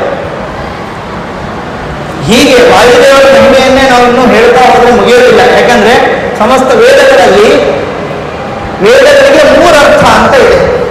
ವೇದಗಳಿಗೆ, ವೇದದ ಒಂದೊಂದು ಪದಗಳಿಗೂ ಸಾಮಾನ್ಯವಾಗಿ ಮೂರು ಅರ್ಥ ಮಾಡಬೇಕು ಅಂತ. ಉದಾಹರಣೆ ಹೇಳ್ತೇನೆ ನೋಡಿ. ಮೂರು ಅರ್ಥ ಯಾಕೆ ಬಂತು ವೇದಕ್ಕೆ ಅಂದ್ರೆ, ಒಂದು ಅಗ್ನಿ ಅಂತ ಪದ ಇದೆ. ತಮೇವ ಅಗ್ನಿ ಅಂತ ಹೇಳ್ತಾರೆ ದೇವತೆಗಳು. ಅಗ್ನಿ ಅಂದ್ರೆ ವಾಯುದೇವರು. ಮುಖ್ಯವಾಗಿ ಅಗ್ನಿ ಅಂದ್ರೆ ನಮಗೆ ಗೊತ್ತಿರೋದು ಈಗ ಅಗ್ನಿ ಅಂದ್ರೆ ಫೈರ್, ಬೆಂಕಿ. ಅಗ್ನಿ ಅಂದ್ರೆ ಬೆಂಕಿ. ಇನ್ನು ಅಗ್ನಿ ಅಂತಂದ್ರೆ ಆ ಅಗ್ನಿಗೆ ಆ ಹೆಸರು ಯಾಕೆ ಬಂತು ನೋಡ್ರಿ, ಆ ಪದವನ್ನು ಬಿಡಿಸ್ಬೇಕು ನಾವು. ಅಗ್ನಿ ಅಂದ್ರೆ ಅಗ ನೀ ಅಂತ. ಗ ಅಂದ್ರೆ ಹೋಗುವುದು, ಗಚ್ಚತಿ ಇತಿ ಗ. ಅದನ್ನು ಇಂಗ್ಲಿಷಲ್ಲಿ ಗೋ ಮಾಡಿದ್ದಾರೆ, ಇಂಗ್ಲಿಷ್ ಕಾಪಿ ಪೇಸ್ಟ್ ಅದು. ಗಚ್ಚತಿ ಇತಿ ಗ. ಅಗ ಅಂದ್ರೆ ಹೋಗದೇ ಇರೋದು, ನಾನ್ ಮೂವ್ಮೆಂಟ್ ಅಂದ್ರೆ ಚಲನೆ ಇಲ್ಲದ್ದು ಅಂತ. ಅದನ್ನ ನೀ ಅಂದ್ರೆ ಚಲನೆ ಬರುವಂತೆ ಮಾಡುವುದು ಯಾವುದು ಅಂದ್ರೆ ಅಗ್ನಿ. ನಮ್ಮ ದೇಹದಲ್ಲಿ ಟೆಂಪರೇಚರ್ ಇದ್ರೆ ನಾವು ಬದುಕಿದ್ವಿ ಅಂತ. ದೇಹ ತಣ್ಣಗಾಗಿದೆ ಅಂದ್ರೆ ಹರಯೇ ನಮಃ ಅಂತ ಅರ್ಥ. ಅಂದ್ರೆ ಟೆಂಪರೇಚರ್ ಅಗ್ನಿ. ನಾವು ಮೂವ್ಮೆಂಟ್ ಮಾಡ್ಬೇಕಾದ್ರೆ ನಮ್ಮಲ್ಲಿ ಅಗ್ನಿ ಚೆನ್ನಾಗಿರ್ಬೇಕು. ಅಗ್ನಿ ಅಂದ್ರೆ ನಮ್ಮ ಡೈಜೆಷನ್ ಪವರ್. ಆ ಡೈಜೆಷನ್ ಪವರ್ ಚೆನ್ನಾಗಿರ್ಬೇಕು ಅಂದ್ರೆ ಅಗ್ನಿ ಬೇಕು. ಹಾಗಾಗಿ ಅಗ್ನಿ ಅಂದ್ರೆ ಅಗ್ನಿದೇವರು. ಸರಿ, ಬರೀ ಅಗ್ನಿ ಅಲ್ಲ, ಅಗ್ನಿ ಅಂತಂದ್ರೆ ಮೊದಲು ಅಂತ. ಅಗ್ರತ್ವ ಅಗ್ನಿನಾಮ ಸೌ, ಎಲ್ಲರಿಗಿಂತಲೂ ಮೊದಲು, ಅಗ್ನಿಗಿಂತಲೂ ಮೊದಲಿದ್ದರು ವಾಯುದೇವ ಅಲ್ವಾ. ಹಾಗಾಗಿ ಅಗ್ನಿ ಅಂದ್ರೆ ವಾಯು. ಯಾಕಂದ್ರೆ ನಮ್ಮ ದೇಹದಲ್ಲಿ ಗಾಳಿ ಇಲ್ಲದೆ ಹೋದ್ರು ಆ ಸಮಸ್ಯೆ. ಗಾಳಿ ಇಲ್ಲದೆ ಹೋದ್ರೆ ಬರೀ ಬದುಕೋದಷ್ಟೇ ಇಲ್ಲ, ಮಾತಾಡಲಿಕ್ಕೆ ಬರೋದಿಲ್ಲ. ಉಸಿರಾಟ, ಈ ಮಾತುಗಳು ಎಲ್ಲಿಂದ ಬರುತ್ತೆ ಅಂದ್ರೆ ನಾಭಿಯಿಂದ ಬರುತ್ತೆ.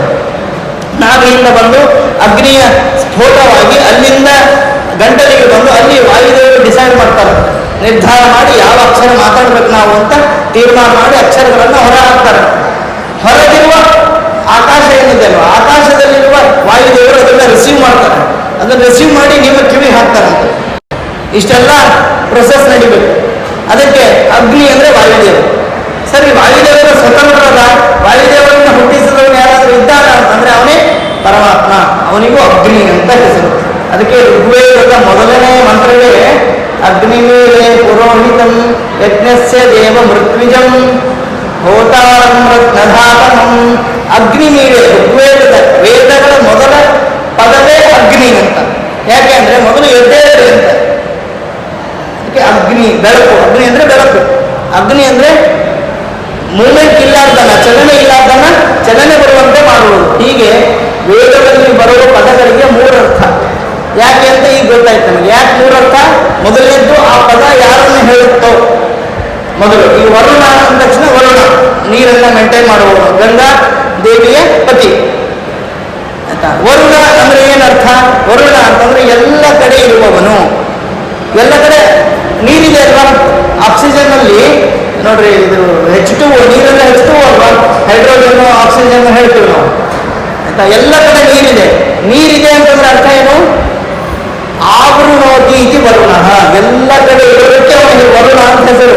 ವರುಣ ಅಂದ್ರೆ ಯಾರೋ ಅಪ್ಪ ಇಟ್ಟಿದ್ದು ಅಲ್ಲ, ಅವನ ಕೆಲಸದಿಂದ ಬಂದಿದ್ದು. ಅವ್ರಿಗೆ ದೇವತೆಗಳಿಗೆ ಹೆಸರು ಹೆಂಗ್ ಬರುತ್ತೆ ಅಂದ್ರೆ ದೇವರಿಂದ ಒಂದು ಹೆಸರು ಬರುತ್ತೆ. ದೇವರ ಕಾಪಿ ಅಲ್ವಾ ಅವರು, ಅವರಿಗೆ ಆ ದೇವರ ಹೆಸರೇ ಬರುತ್ತೆ. ಆದ್ರೆ ಅವರು ಕೆಲಸ ಮಾಡ್ತಾ ಮಾಡ್ತಾ ಆ ಹೆಸರನ್ನ ಸಾರ್ಥಕ ಪಡಿಸ್ಕೊಳ್ತಾರೆ. ನಮಗೆಲ್ಲ ಹೆಸರು ಇರುತ್ತೆ, ನಮ್ಮ ಹೆಸರು ವಿಚಿತ್ರ. ನಮ್ಗೆ ಒಬ್ಬ ಇದ್ದಂತೆ ಕ್ಷೀರಸಾಗರ ಭಟ್ಟ ಅಂತ ಅವನ ಹೆಸರು. ಕ್ಷೀರಸಾಗರ ಭಟ್ಟ. ಮನೆಯಲ್ಲಿ ನೋಡಿದ್ರೆ ಒಂದು ಹನಿನೂ ಹಾಲು ಸಿಗಲ್ಲ, ಮನೆ ಒಂದು ಲೋಟನೂ ಹಾಲು ಸಿಗಲ್ಲ. ಅದ್ರ ಹೆಸರು ನೋಡ್ರಿ, ಕ್ಷೀರಸಾಗರ ಭಟ್ಟ. ಇನ್ನೊಬ್ಬ ಇದ್ದ ಬುದ್ಧಿಸಾಗರ ಅಂತ. ಬುದ್ಧಿಸಾಗರ ಅಂದ್ರೆ ಸಾಗರದಷ್ಟು ಬುದ್ಧಿ ಅಂತ. ಅವಿವೇಕಿ ಇದ್ದಂಥವ್ರು. ಹೆಸರು ಮಾತ್ರ ಬುದ್ಧಿಸಾಗರ, ಆದರೆ ತಲೆಯಲ್ಲಿ ಒಂಚೂರು ಬುದ್ಧಿ ಇದ್ದುದಿಲ್ಲ. ದೇವತೆಗಳಿಗೆ ಆಯಾ ಹೆಸರು ಯಾಕೆ ಬರುತ್ತೆ ಅಂದರೆ ಅವರು ಮಾಡುವ ಕೆಲಸದ ಮೂಲಕ. ಹೀಗೆ ಆ ವೇದಗಳಿಗೆ 3 ಅರ್ಥ ಇದೆ.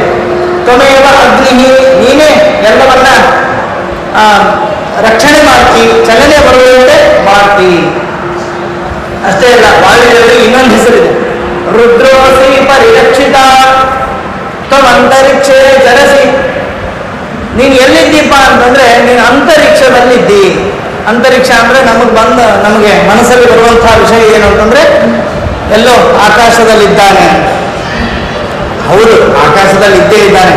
ಆದ್ರೆ ನಮಗೇನು ಯೂಸ್ ಆಗುತ್ತೆ? ನಮಗೆ ಯೂಸ್ ಆಗೋ ವಾಯುದೇವರು, ನಮಗೆ ಬಳಕೆ ಬರುವ ವಾಯುದೇವರು ಎಲ್ಲಿದ್ದಾರೆ ಅಂದ್ರೆ ಅಂತರಿಕ್ಷ. ಅಂತರಿಕ್ಷ ಅಂದ್ರೆ ಮಧ್ಯದಲ್ಲಿ ಅಂತ. ಸ್ವರ್ಗ, ಭೂಮಿ, ಮಧ್ಯದಲ್ಲಿ ಅಂತರಿಕ್ಷ ಅಲ್ವಾ? ಹೀಗೆ ನೋಡ್ರಿ, ಹೊಟ್ಟೆ, ಗಂಟಲು, ಮಧ್ಯದಲ್ಲಿ ಅಂತರಿಕ್ಷ. ಅಂತರಿಕ್ಷದಲ್ಲಿ ಇದ್ದುಕೊಂಡು ಎರಡೂ ಕಡೆ ನೋಡ್ರಿ, ಮಧ್ಯದಲ್ಲಿ ಇದ್ದಾನೆ ಅಂದ್ರೆ ಅರ್ಥ ಏನು? ಈಗ ಅಡ್ಡಗೋಡೆ ಮೇಲೆ ದೀಪ ಇಟ್ಟರೆ ಬೆಳಕು ಎಲ್ಲಿ ಬರುತ್ತೆ? ಎರಡೂ ಕಡೆ ಬರುತ್ತೆ.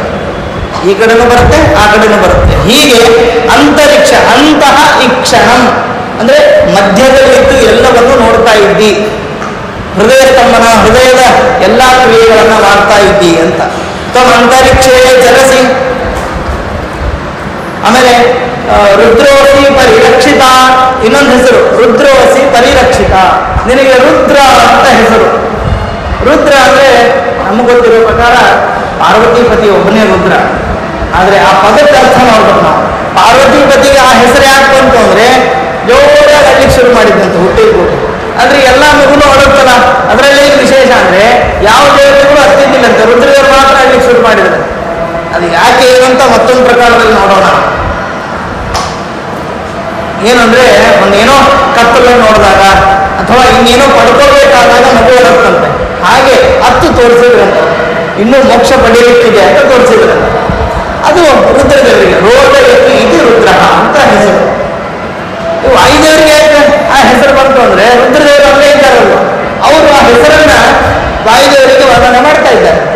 ಹೇಗೆ ಅಂತಂದ್ರೆ ರುದ್ರ ಅಂದ್ರೆ ಯಾರು ರೋದನ ಅಂದ್ರೆ ಅಳ್ತಾ ಇರ್ತಾರೋ ಅವರನ್ನ ರಕ್ಷಣೆ ಮಾಡ್ತಿ. ರೋದನೆ ಮಾಡುವವರನ್ನ ಅಂದ್ರೆ ಸಂಸಾರದಲ್ಲಿ ಬಿದ್ದು ಒದ್ದಾಡುವವರನ್ನ ರಕ್ಷಣೆ ಮಾಡ್ತಿ. ರುದ್ರ. ಆಮೇಲೆ ಇನ್ನೊಂದು ಮಾತು ಹೇಳ್ತಾರೆ, ದೇವಾನಾಂ ಅಸಿ ವಹ್ನಿ ತಮಃ. ದೇವತೆಗಳಲ್ಲಿ ನೀನು ಯಾರು ಅಂದ್ರೆ ವಹ್ನಿ. ವಹ್ನಿ ಅಂದ್ರೆ ಬೆಂಕಿ.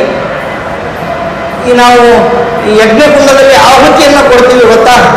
ನಮಗೆಲ್ಲ ಗೊತ್ತಿರೋ ಪ್ರಕಾರ ಆಹುತಿಯನ್ನ ನಾವು ಯಾವ ದೇವತೆ ಕೊಟ್ಟಿರ್ತೀವೋ ಆ ದೇವತೆಗೆ ತಲುಪಿಸೋದು ಅಗ್ನಿಯ ಕೆಲಸ ಅಂತ ನಾವು ತಿಳ್ಕೊಂಡಿದ್ದೀವಿ. ಆದ್ರೆ ಉಪನಿಷತ್ ಹೇಳ್ತಾ ಇದೆ ಅಗ್ನಿಯ ಕೆಲಸ ಅಲ್ಲ.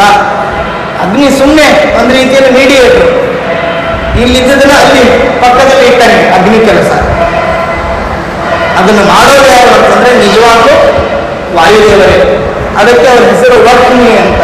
ಅದೇ ವನ್ಯ ಅಂತ ಕರಿತೀವಲ್ಲ ನಾವು. ವನ್ಯ ಅಂದ್ರೆ ಬೆಂಕಿ ಅಂತ ತಿಳ್ಕೊಂಡಿದ್ದೀವಿ. ವನ್ಯ ಅಂದ್ರೆ ಬೆಂಕಿ, ಹೌದು. ಅದಕ್ಕೆ ಯಾಕೆ ಕರೀತಾರೆ ವನ್ಯ ಅಂದ್ರೆ ವಹತಿ ಇತಿ ವಹ್ನಿ.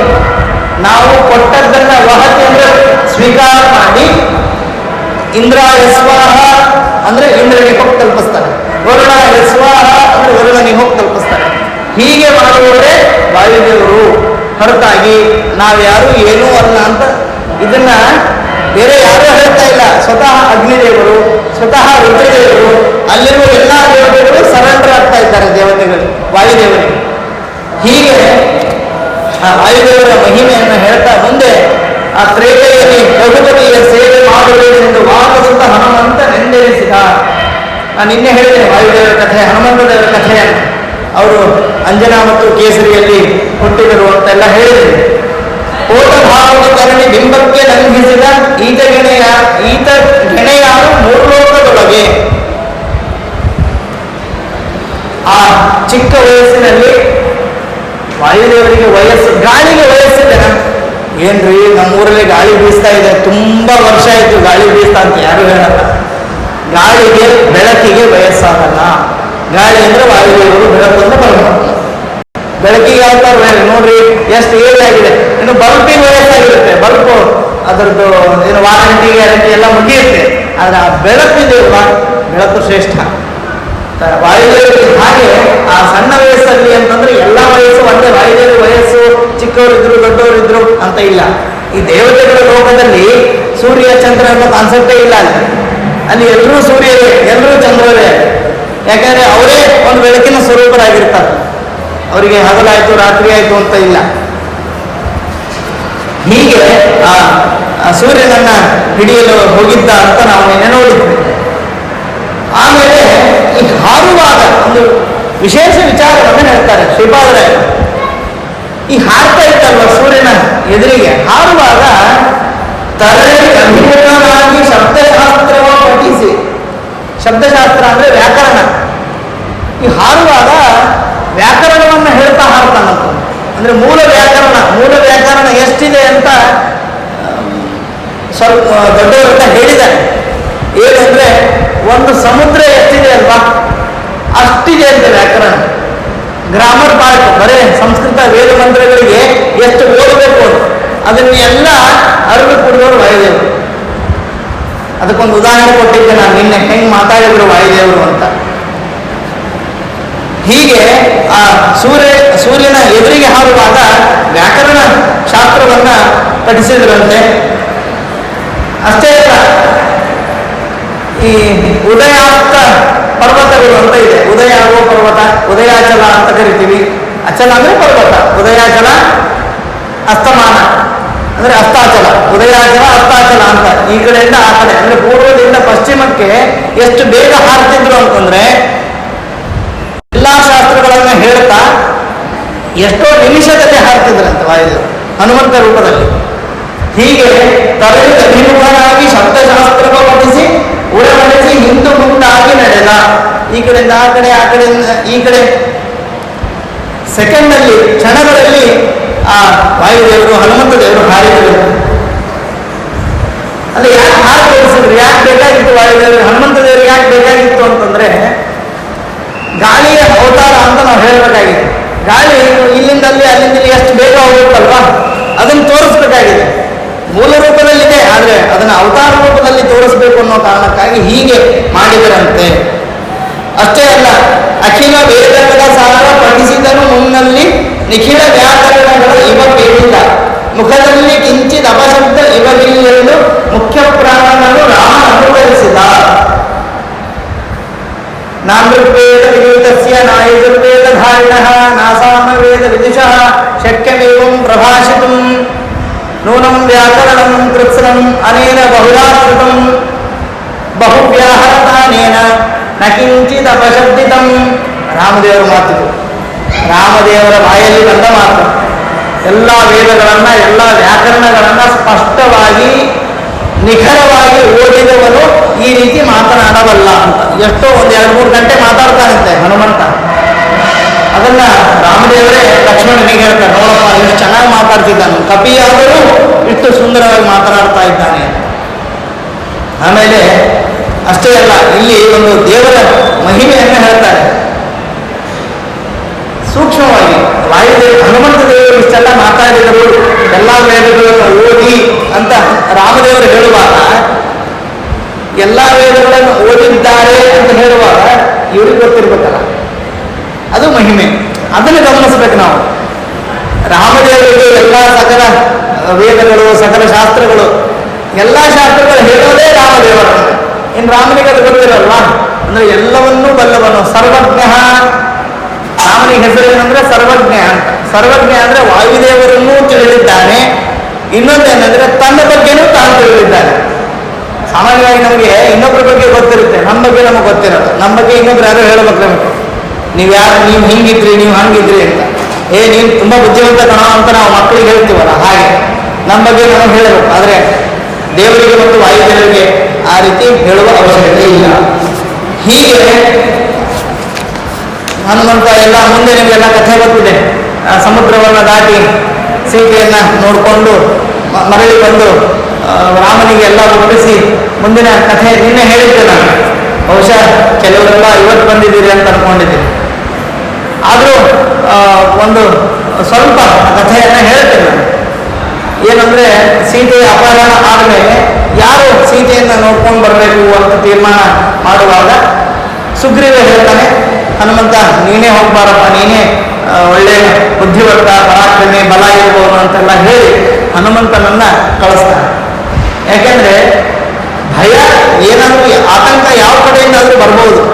ಆದರೆ ಹನುಮಂತನಿಗೆ ಏನಂದ್ರೆ ಗಾಳಿ ಅನ್ನೋದು 4 ದಿಕ್ಕಲ್ಲಿರುತ್ತೆ, 8 ದಿಕ್ಕಲ್ಲಿರುತ್ತೆ. ಹಾಗೆ 8 ದಿಕ್ಕಿನಿಂದ ನೋಡಬಲ್ಲದು. ಹಾಗೆ ಅವ್ರಿಗೇನು ಸಮಸ್ಯೆ ಬರೋದಿಲ್ಲ. ಉಳಿದವರಾದ್ರೆ ಬರೀ ಎದುರು ಮಾತ್ರ ನೋಡ್ತಾರೆ. ನೀನು ಎಲ್ಲವನ್ನು ನೋಡಬಲ್ಲ ಶಕ್ತಿ ಇದೆ ನಿನಗೆ, ನೀನು ಹೋಗಿ ಬಾ ಅಂತ ಕಳಿಸಿ ಅವರು ಅಲ್ಲಿ ಸೀತೆಯನ್ನು ಹುಡ್ಕೊಂಡು ಮತ್ತೆ ಮರಳಿ ಬಂದು ಹೇಳ್ತಾರೆ, ಕಂಡಳು ಸೀತೆ ಅಂತ. ನಾನು ನಿನ್ನೆ ಹೇಳಿದ್ದೇನೆ, ಕಂಡಳು ಸೀತೆ.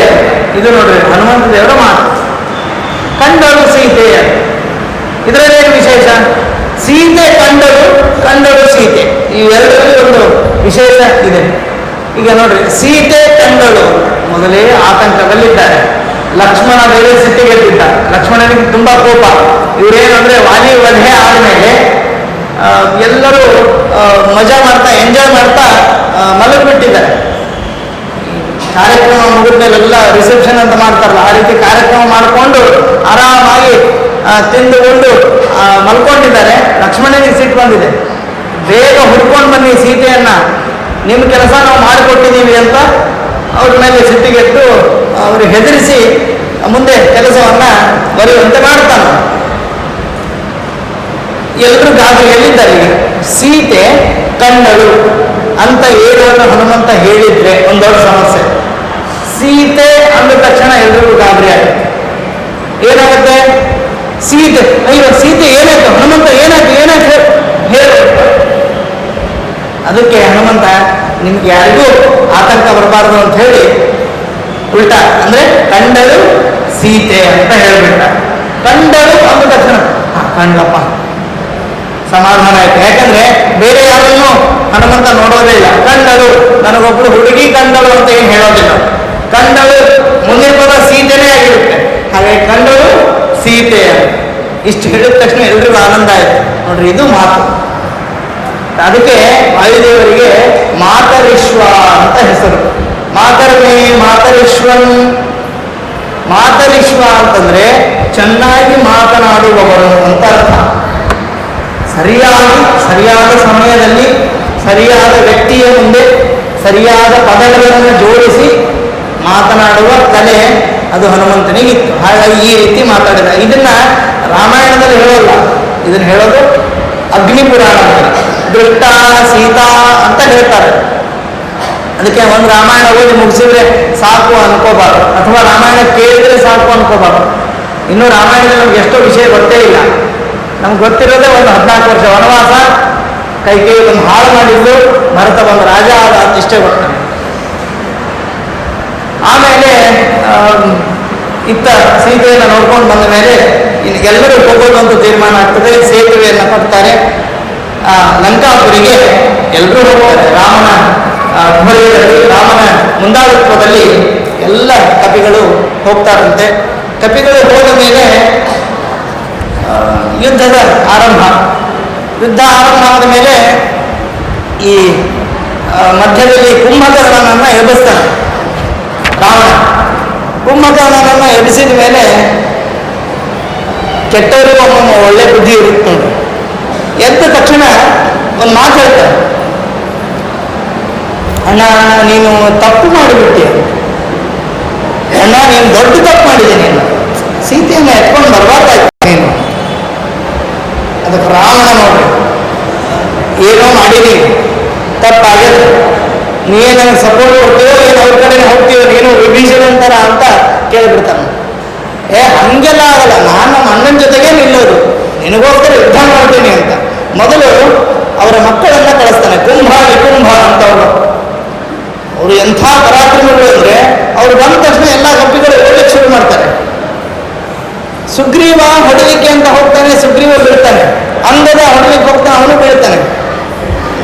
ಮತ್ತೆ ಯಾರು ಬರ್ಬೇಕು? ಕೊನೆಗೆ ಮತ್ತೆ ಹನುಮಂತನೇ ಬರ್ತಾನೆ. ಹನುಮಂತ ಬಂದು ಈ ಸಿನಿಮಾಗಳಲ್ಲೆಲ್ಲ ನೋಡಿರ್ತೀವಿ, ಈ ಮಕ್ಕಳೆಲ್ಲ ನೋಡಿರ್ತಾರೆ, ಈ ಅವ್ರೇನು ಹಲ್ಕು ಗಿಲ್ಕು ಅಂತೆಲ್ಲ ಎತ್ತಿ ಬಟ್ಟೆ ಒಗೆದ ಹಾಗೆ ಒಗೆದು ಬಿಡ್ತಾನಂತೆ ಹನುಮಂತ. ಬಹುಶಃ ನಮ್ಮದೇ ಕಾಪಿ ಹೊಡೆದಿದ್ದಾರೆ. ಹನುಮಂತ ಹಾಗೆ ಅವನ ಕುತ್ತಿಗೆ ಹಿಡಿದು ಮೇಲೆ ಹಾರಿ ಕೆಳಗಡೆ ಎಸಿತಾನಂತ.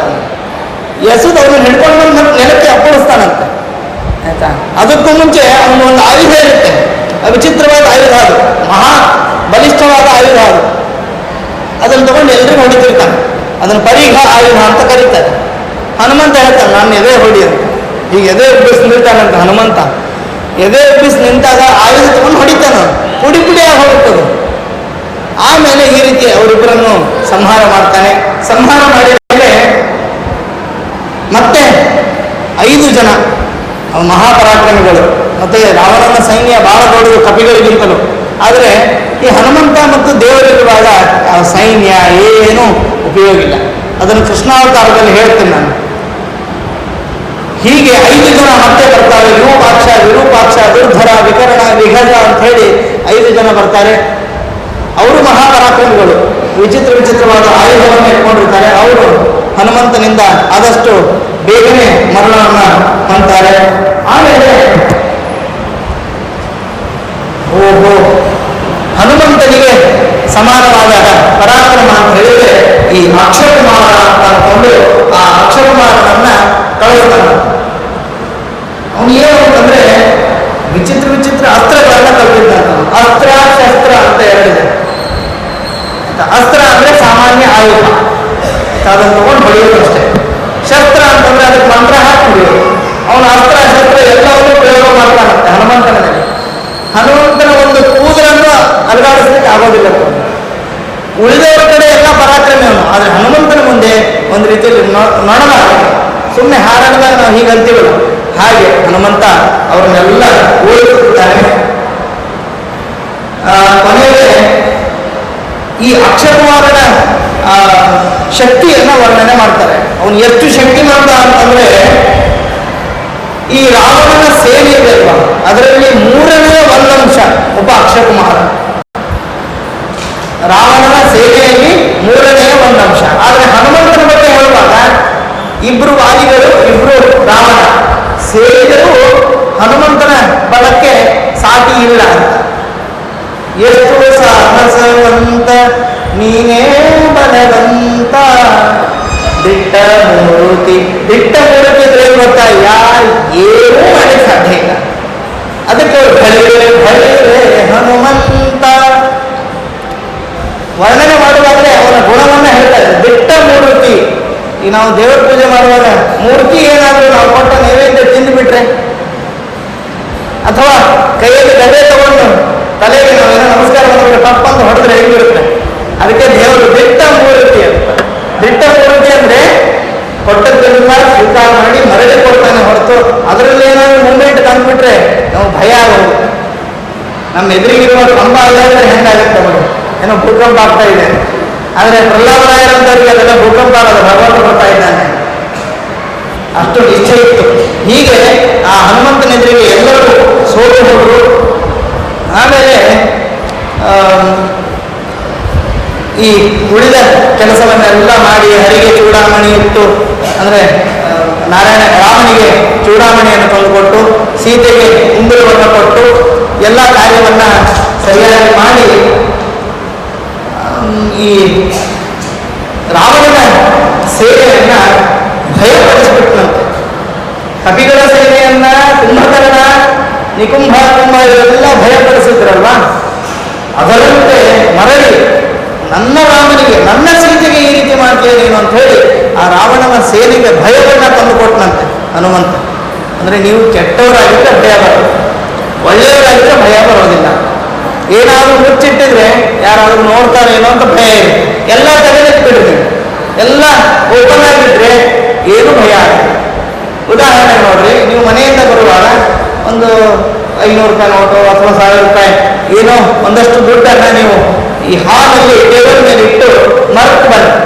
ಇಲ್ಲಿ ಪ್ರವಚನಕ್ಕೆ ಬಂದರೆ ಅಥವಾ ದೇವಸ್ಥಾನಕ್ಕೆ ಬಂದರೆ ಅದೇ ತಲೆಯಲ್ಲಿ ನಾರಾಯಣ ನಾರಾಯಣ.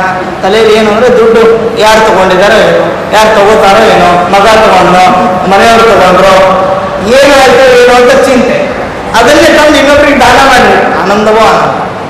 ಅದು ಕೆಲವರಿಗೆ ಯಾರಿಗೆ ಆನಂದ ಆಗೋದಿಲ್ಲ ಅವ್ರು ಯಾರು ಮನುಷ್ಯರೇ ಅಲ್ಲ ಅಂತ ಅನೇಕ ಲಿಂಗ ಪುರಾಣ ಎಲ್ಲ ಹೇಳ್ತಾರೆ. ಹೀಗೆ ಆ ರಾವಣನ ಸೈನ್ಯಕ್ಕೆ ಭಯವನ್ನು ತಂದುಕೊಟ್ಟಂತೆ. ಆಮೇಲೆ ಅಂದ್ರೆ ಕಥೆಯನ್ನ ಸ್ವಲ್ಪ ಹಿಂದೆ ಮುಂದಾಗಿ ಹೇಳ್ತಾರೆ. ಒಮ್ಮೊಮ್ಮೆ ಏನ್ ಮಾಡ್ತಾರೆ ಅಂದ್ರೆ ನಾವು ಸರಿಯಾಗಿ ಅರ್ಥ ಮಾಡ್ಕೋಬೇಕು. ಮೊದಲು ಸೇತುವೆ ಕಟ್ಟಿದ, ಆಮೇಲೆ ಸೀತೆಯ ಜೊತೆ ಮದುವೆ ಆಯಿತು ಅಂತ ಕಥೆ. ಅದನ್ನ ನಾವೇನ್ ಮಾಡ್ಬೇಕು ಅಂದ್ರೆ ಮೊದಲು ಸೀತೆಯ ಜೊತೆ ಮದುವೆ ಆಗಿತ್ತು, ಆಮೇಲೆ ಸಂಸಾರ ಮಾಡಿದ್ರು, ಪಟ್ಟಾಭಿಷೇಕ ಆಗಬೇಕು ಅಂತಾಯ್ತು, ಆಮೇಲೆ ವನವಾಸಕ್ಕೆ ಹೋದ್ರು, ಆಮೇಲೆ ಲಂಕೆಗೆ ಹೋದ್ರು, ಅಲ್ಲಿ ಲಂಕೆ ಹೋಗುವಾಗ ಸೇತುವೆಯನ್ನು ಕಟ್ಟಿದರು ಅಂತ. ಇಷ್ಟೆಲ್ಲ ನಾವು ಹಾಕೊಳ್ಬೇಕು. ಈ ಪುರಾಣಗಳು, ದೊಡ್ಡ ದೊಡ್ಡ ಗ್ರಂಥಗಳು ನಮ್ಮನ್ನ ಸ್ವಲ್ಪ ಗೊಂದಲಕ್ಕೀಡು ಮಾಡ್ತವೆ. ಹಂಗಂತೇಳಿ ಗೊಂದಲ ಇದೆ ಅಂತ ಬಿಡಬಾರದು. ಹೀಗೆ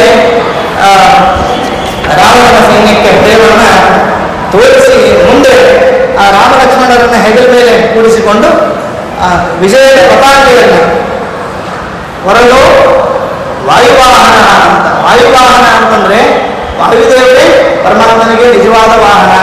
ಯಾಕೆ ಅಂತಂದ್ರೆ ಅದು ನೋಡ್ರಿ, ಬಹಳ ಜನ ಗಾಳಿ ಮೇಲೆ ದೇವರು ಕೂತ್ಕೊಂಡು ಬರ್ತಾನೆ ಅಂತ. ಗಾಳಿ ಮೇಲೆ ಕೂತ್ಕೊಂಡು ಬರೋದು ಅಂದ್ರೆ ಏನು ಗೊತ್ತಾ, ನಾವು ದೇವರನ್ನ ಪಡೆಯುವಾಗ ವೇದ ಮಂತ್ರಗಳನ್ನ ಹೇಳಬೇಕು. ವೇದ ಮಂತ್ರಗಳಲ್ಲಿ ಎಲ್ಲಿವೆ ಮಂತ್ರಗಳು ಅಂದ್ರೆ ಶಬ್ದಗಳು, ಸೌಂಡ್ ಎಲ್ಲಿಂದ ಬರುತ್ತೆ ಅಂದ್ರೆ ಗಾಳಿಯಲ್ಲಿ ಅಥವಾ ಆಕಾಶದಲ್ಲಿ. ಆಕಾಶದಲ್ಲಿರುವವನು ಯಾರು ಅಂತಂದ್ರೆ ವಾಯುದೇವ. ಆ ವಾಯುದೇವನ ಮೂಲಕ ನಾವು ದೇವರನ್ನ ಹೇಳ್ತೀವಿ. ಹಾಗಾಗಿ ದೇವರಿಗೆ ವಾಯುವಾಹನ ಅಂತ ಹೆಸರು. ಅದನ್ನೇ ನಾವು ಮಾತರಿಶ್ವ ಅಂತ ಕರಿತೀವಿ. ಮಾತ ಅಂದ್ರೆ ಮಾತು.